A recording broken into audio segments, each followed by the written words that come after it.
The Bethesda Green Speaker Series presents The Entrepreneur Ecosystem with Robert Snyder. Really excited about the cohort and all the good things that are happening here. So this is my contribution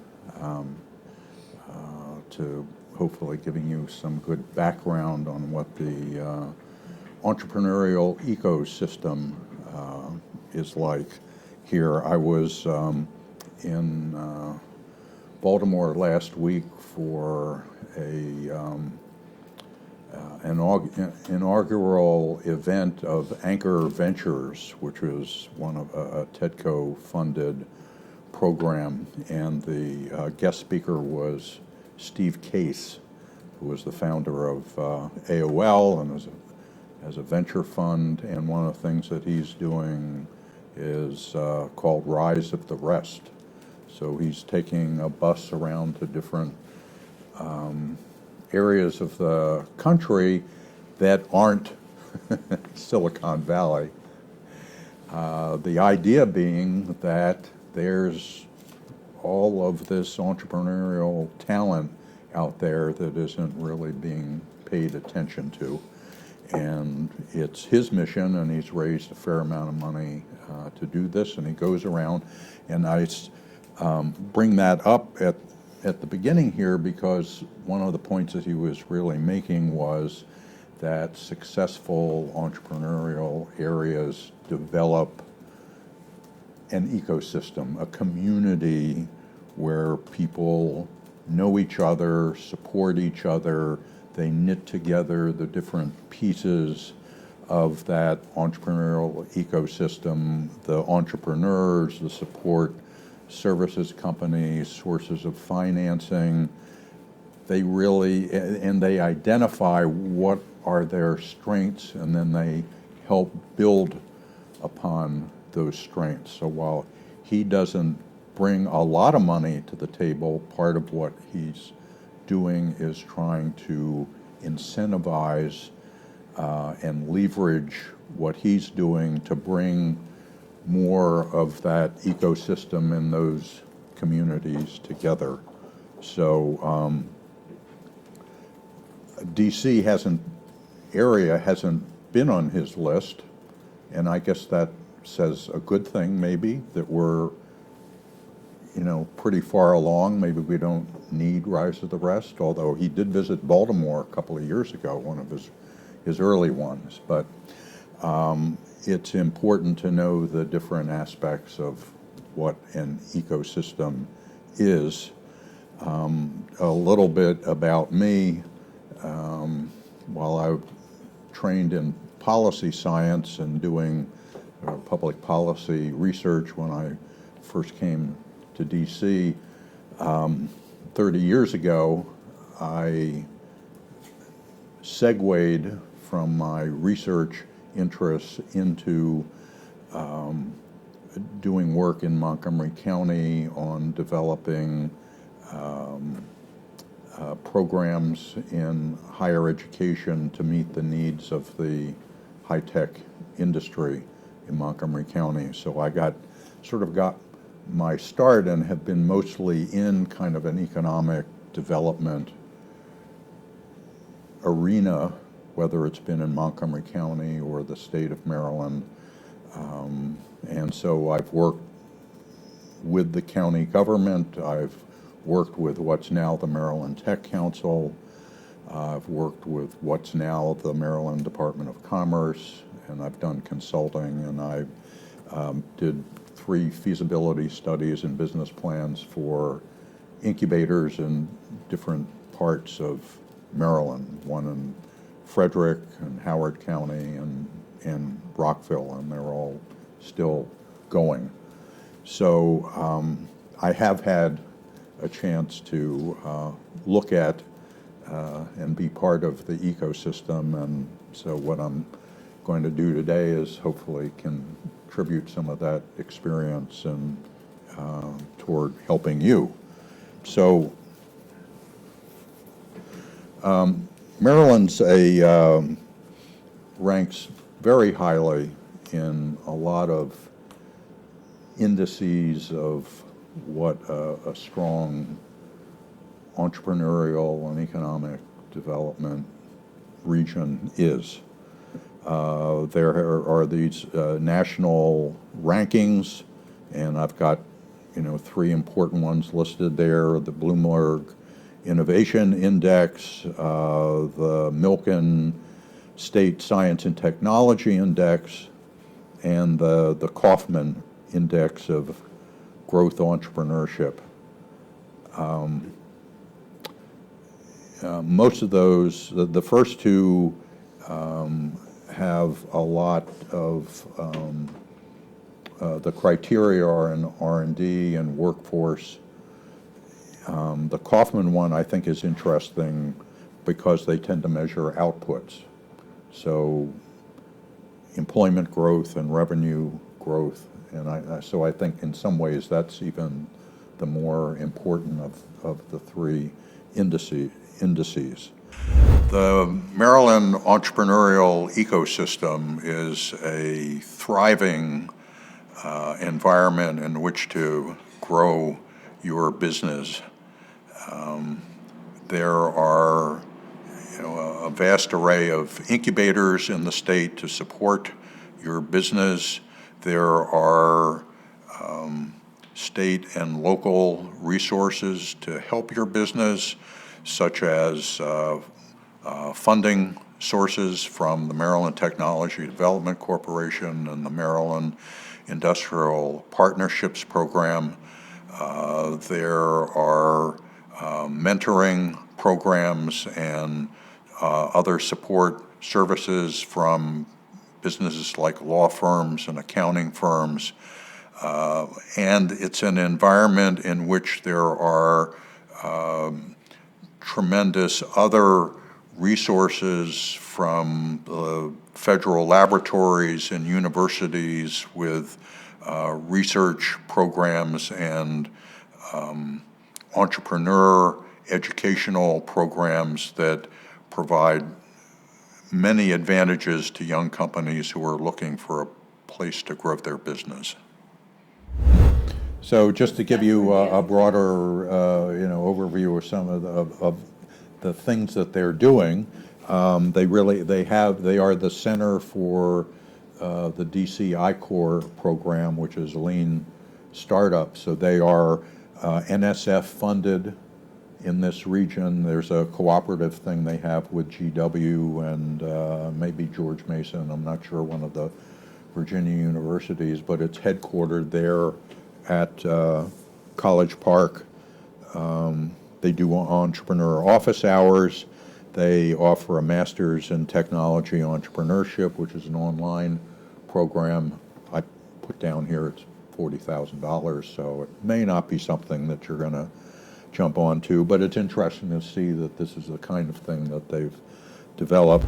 The Maryland Industrial Partnerships Program and the seed fund from the Maryland Technology Development Corporation are the two most prominent sources of funding for early stage technology companies in the state of Maryland. They are both long-standing programs. They have a great track record, and they are truly important for early stage companies that aren't far enough along that they can command either angel investment or venture capital or other kinds of institutional funding. So the MIPS program, which is the Maryland Industrial Partnerships Program, is operated through the University System of Maryland.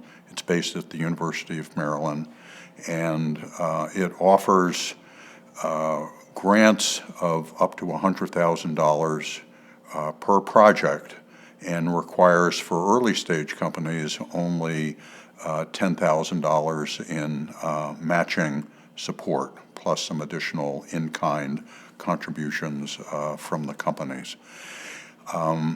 There are two funding cycles each year, usually in May and October, and then there's a long lead time in which you can actually submit your application. But there are two parts of the application. One is a technical proposal, and the second is an economic or business proposal. Each are judged in tandem, and then a composite evaluation is then presented to a review committee of TEDCO, who will make the final decisions. The first step is that the entrepreneur needs to find a university faculty person to partner with to do the actual research. And the research is done at University of System of Maryland laboratories. It's not done by the individual company in their labs. And so you identify the faculty person, and they develop with you a technical proposal, and that is then submitted to MIPS. And so there takes about 2 months for the final decision to be made, and then you're awarded the grant, which you can use to help commercialize the research and develop the technology to get your product to market. Just to cover a little bit about the incubator landscape in Maryland, a subject near and dear to my heart since I've sort of been in the business for a number of years, and for the last 4 years I've been the president of the Maryland Business Incubation Association.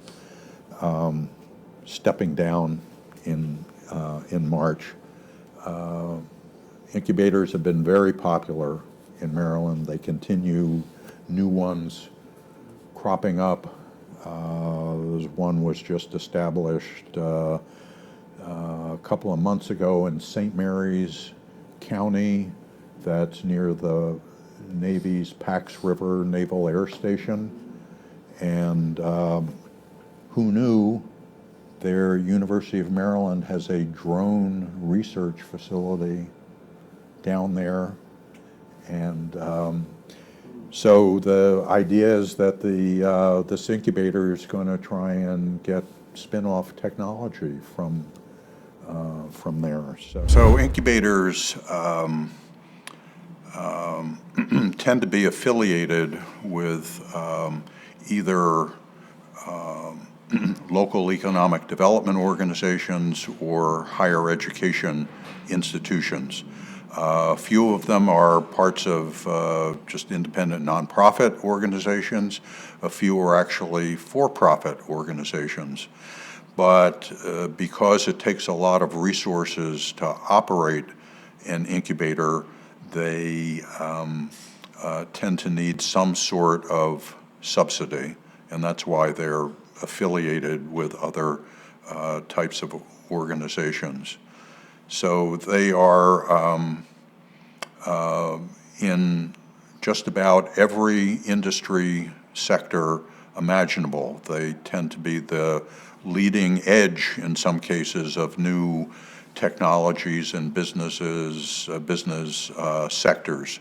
So in Maryland, there are some incubators specialize in biotech, some in cyber tech, ed tech, and clean tech, and even food. So it's a wide variety of industry sectors. They have boards that provide advice. They have mentor networks of experienced entrepreneurs that advise companies. They oftentimes have curricula that for structured instruction on the basics and advanced techniques of building a business, and some of them actually have some funds available to support their businesses. There are many different permutations on the incubator model, and so some incubators are fairly open-ended in terms of the duration in which you stay at the incubator. Some have private offices only, some have open offices or co-working space. Some incubators now run what's called accelerators, in which there is a specified duration and curriculum for the programs. And so there's lots of innovation in the incubator sector. Many incubators now are collaborating together so they can maximize their resources. Bethesda Green and the Eastern Shore Entrepreneurship Center are collaborating on a rural urban corridor project that is focused on environment, ag tech, and aqua tech. And so that's an important innovation that's going on. These are supported by funding from the Maryland Technology Development Corporation. So it's, as I mentioned earlier, it recently was transferred the Maryland Venture Fund to provide a venture arm to TEDCO. It has had for many years a seed fund. They used to have a bunch of little seed funds, and then they kind of merged them together. And I'll talk a little bit in more detail about that seed fund, because that's something of should be of interest to you. So the seed fund of the Maryland Technology Development Corporation is designed to support early stage companies in commercializing their technology, to help both get them to market and then to expand and grow their market at the early stages. The TEDCO program provides generally $100,000 per project. It may go up to $200,000. They award 30 to 40 awards per year, and the applications are done on a rolling basis and are considered monthly. So there's no limited time during the year. So you first need to have a conversation with TEDCO staff to clear with them that the project, the technology, whatever is appropriate fit for TEDCO. And then if they give you the go-ahead, you will then submit a longer, fuller submission for them. They make their awards in the form of either convertible notes or equity, and so there will be some form of repayment for the support that's given. So I put down listed,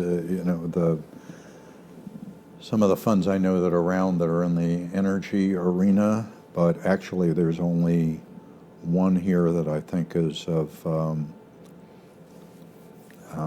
maybe some real relevance that I might recommend. Generate Capital is Jigger's fund, which I think is based in San Francisco, and it's an infrastructure. I think they even trademarked the term infrastructure as a service, but I think they're in a different ball game than what we are.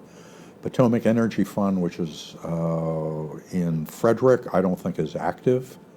I looked on the analysis, and I don't think they've been making. I think they had a fund, and it was probably completed, and I think at one point they were trying to raise an additional fund, but I don't think they've done it. And the Global Environment Fund, which is just down in Chevy Chase, I think does big infrastructure, international projects. I think they're a little bit more advanced, than what. Yeah, I know a lot of people at that fund or have been through that fund, and it's pretty high level, but and the owner's a little particular. Yeah, yeah. So the other one is Arborview Capital, and I sort of knew about them for a number of years and thought they weren't particularly active, but then I just went on their website and I thought, whoa, this is pretty impressive. And they're big into social impact and gears ratings. They were rated Best for the World Fund and are an Impact Assets Top 50 fund. They do their own, in the gears, and they get their own companies that are in their portfolio to go through gears. 2 of their companies are certified B Corps. They may be a little further, up the pipeline for us. I think they do more in growth capital, but certainly seems a lot, very relevant to us. So I thought I would give a little bit of an overview on angel investment. And I apologize, I'm running over. So angels fill a gap between friends and family and institutional investors, although frankly, if you're going to be doing kind of a formal deal with your friends and family and you're giving them equity, well, they in fact become angel investors. So angel investors are, as the name implies, angel are meant to describe individuals who perform a valuable function by supporting early stage companies in their need to get capital to grow their businesses. They are historically are just unaffiliated individuals, people of wealth who have money to invest in early stage companies. They can be individuals who are experienced as investors. They can be people who are experienced as entrepreneurs and have had success in building their own companies and being investors in obtaining investment, or they can be simply individuals who may have accumulated wealth through other kinds of activities, even being doctors and lawyers and what have you. So one of the distinguishing characteristics to know about potential angels is whether they are sophisticated investors, meaning they have experience in running companies or doing other kinds of investments, or whether they're unsophisticated and therefore do not bring other kinds of value to the table. So one of the things you frequently look for in an investor is whether the expertise that they have, not just the money, but the expertise that they have, can be useful to you in growing your business. So, as I said, they could either be individuals unattached and who may have a loose group of friends that they may call on to co-invest with them, or increasingly, angels tend to aggregate into groups in which they help each other to make investment decisions. And in those cases, these clubs have a structure for considering investments, and they have staff who will help them do initial due diligence and do screening, and then these clubs will get together and they will hear pitches on a monthly basis. And the members of the club will then discuss the pros and cons of doing investments. Now, some of these angel groups will invest as groups. So in other words, they will make a group decision about whether and how much to invest. But other angel groups are simply there to help with the due diligence, and the investment is done strictly by the individuals themselves. So these angel groups also tend to have an interest in particular subject areas. So not surprisingly, people invest in areas in companies that they have some familiarity with, rather than just any old company, because you're obviously going to be more comfortable having some knowledge about the industry sector in which you're investing in. But sometimes you don't know. Sometimes you can go in there and you'll be, just, really unfamiliar to them, but it sounds so good that they get excited about it and they decide to make an investment anyway. But to look for angel investment, you really should do your own due diligence, as it were. Find out about what the process is that a particular angel or a group goes through to make a decision, whether they have expertise in the area in which you're investing and whether they can add value beyond the amount of money itself. Any more? I hope this has been useful for you. Thank you. Very helpful.